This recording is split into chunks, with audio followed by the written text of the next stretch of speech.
Assalamualaikum warahmatullahi wabarakatuh. Perkenalkan, nama saya Fitri Andriani. Di sini saya akan mempresentasikan mengenai judul penelitian yang akan saya lakukan untuk memenuhi salah satu tugas mata kuliah seminar proposal yang diampu oleh Dr. Aan Listiana MPD.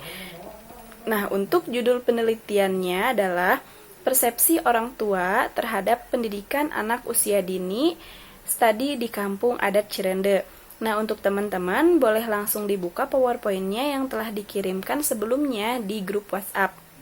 Oke, kita langsung saja ke latar belakang dari penelitian ini.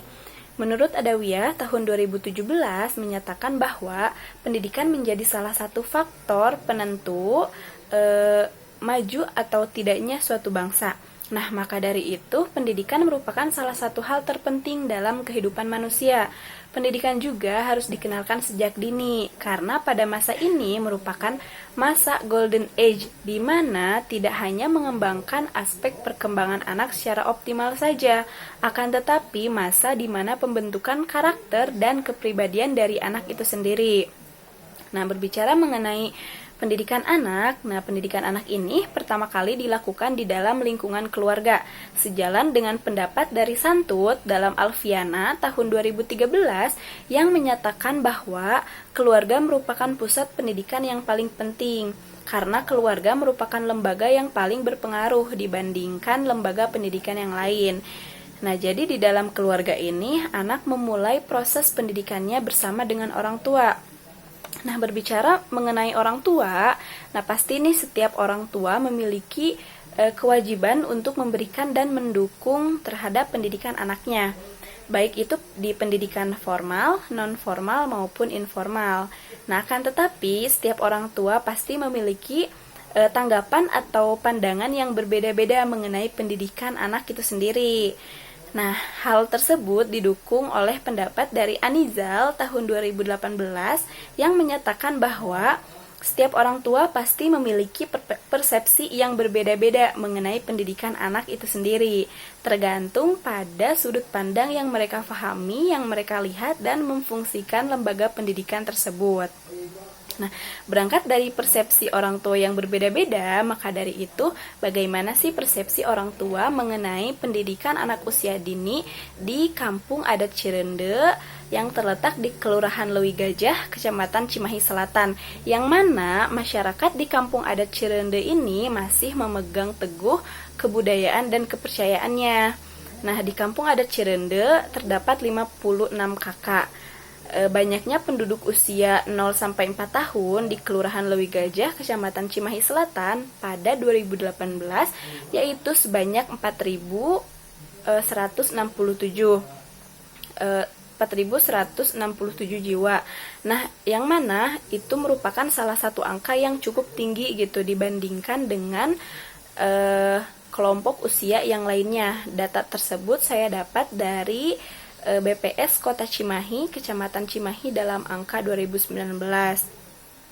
Nah, selain itu juga di Kampung Adat Cirende masih atau belum banyak sarana untuk pendidikan nih, teman-teman.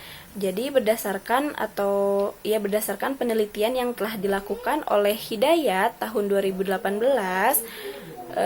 yang menyatakan bahwa bangunan pendidikan yang ada di Desa Cirende itu hanya terdapat tingkat dasar saja. Untuk PAUD terdapat 2 unit, kemudian 1 unit untuk TPA, dan 1 unit untuk sekolah dasar atau SD. Nah, sedangkan untuk pendidikan SMP, SMA, dan perguruan tinggi itu harus keluar dari kampung Cirende tersebut. Nah, berdasarkan pemaparan di atas, maka peneliti ingin mengetahui persepsi orang tua di kampung adat Cirende mengenai pendidikan anak usia dini itu seperti apa.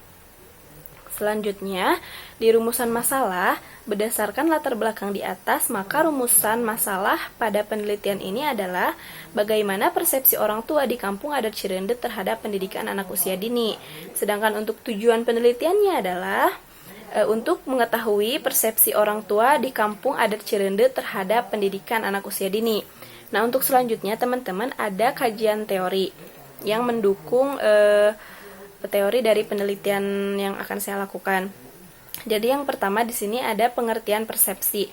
Menurut Sarwono dalam Listiana dan Hartono tahun 2015 berpendapat bahwa persepsi itu merupakan proses perolehan, proses penafsiran, proses pemilihan, dan pengaturan informasi indrawi.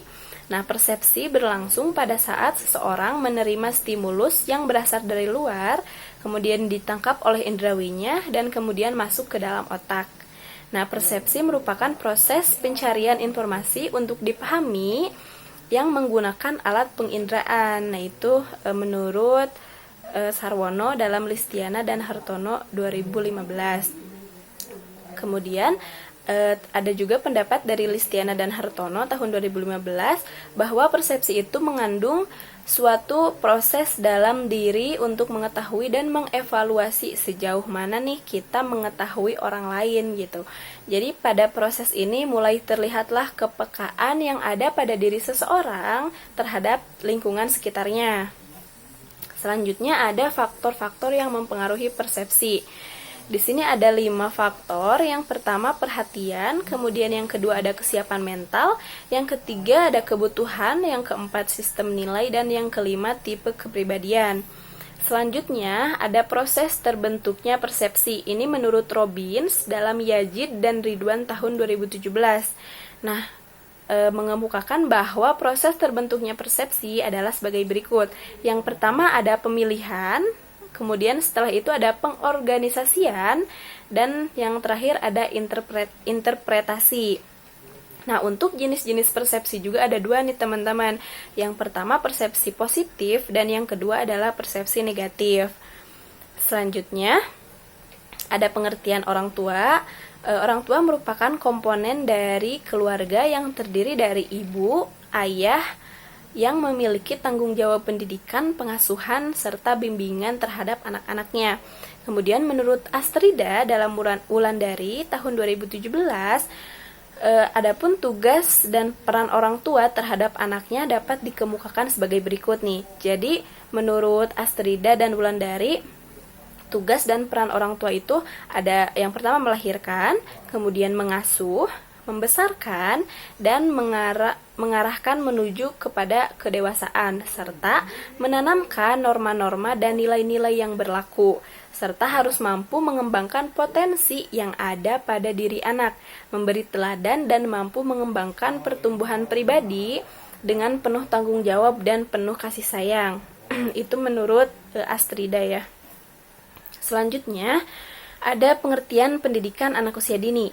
Di sini ada menurut Permendikbud nomor 137 tahun 2014 tentang standar nasional, bahwa pendidikan anak usia dini adalah jenjang pendidikan sebelum jenjang pendidikan dasar yang merupakan suatu upaya pembinaan yang ditunjukkan bagi anak dari usia 0 sampai dengan 6 tahun yang dilakukan melalui pemberian rangsangan pendidikan untuk membantu pertumbuhan serta perkembangan jasmani dan rohani anak agar memiliki kesiapan dalam memasuki pendidikan yang lebih lanjut, yang diselenggarakan pada jalur formal, non-formal, dan informal.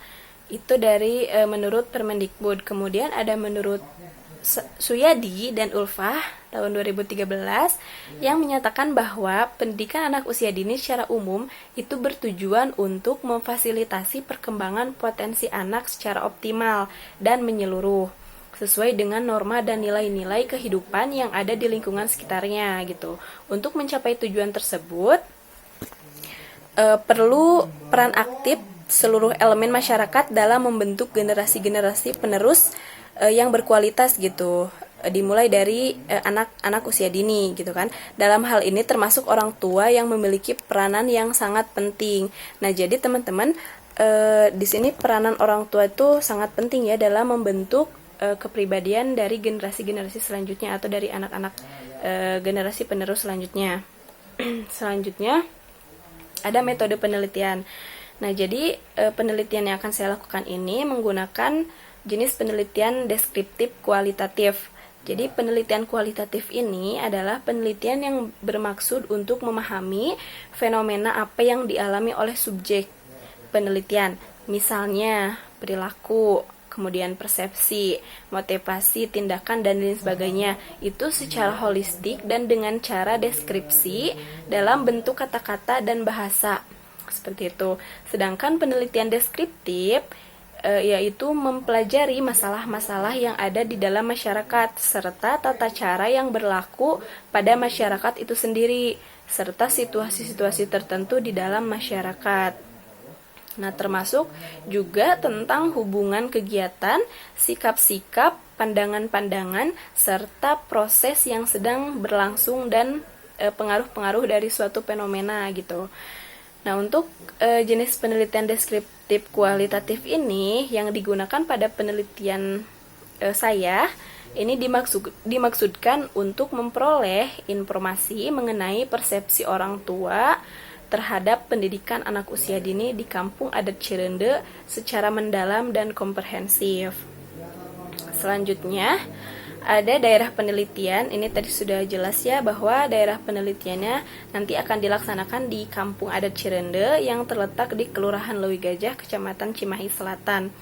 Untuk subjek penelitiannya adalah orang tua yang memiliki anak dan tidak menyekolahkan anaknya ke lembaga PAUD di Kampung Adat Cirende, seperti itu. Selanjutnya ada teknik pengumpulan data. Itu yang pertama ada teknik observasi. Nah, teknik observasi ini digunakan sebagai pengamatan awal untuk mengetahui situasi dan kondisi pendidikan anak usia dini di sana, serta beberapa anak sih yang tidak disekolahkan oleh orang tuanya ke lembaga PAUD.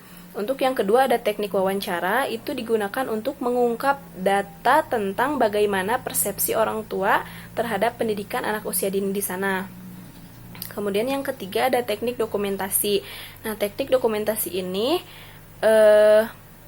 teknik mengumpulkan data dengan melihat buku-buku, laporan-laporan, dan literatur yang bersifat dokumen yang dicatat guna dijadikan sebagai penunjang dan pelengkap dari data primer yang tadi, yang tentunya didasarkan dengan tujuan penelitian dan berhubungan dengan permasalahan yang akan diteliti.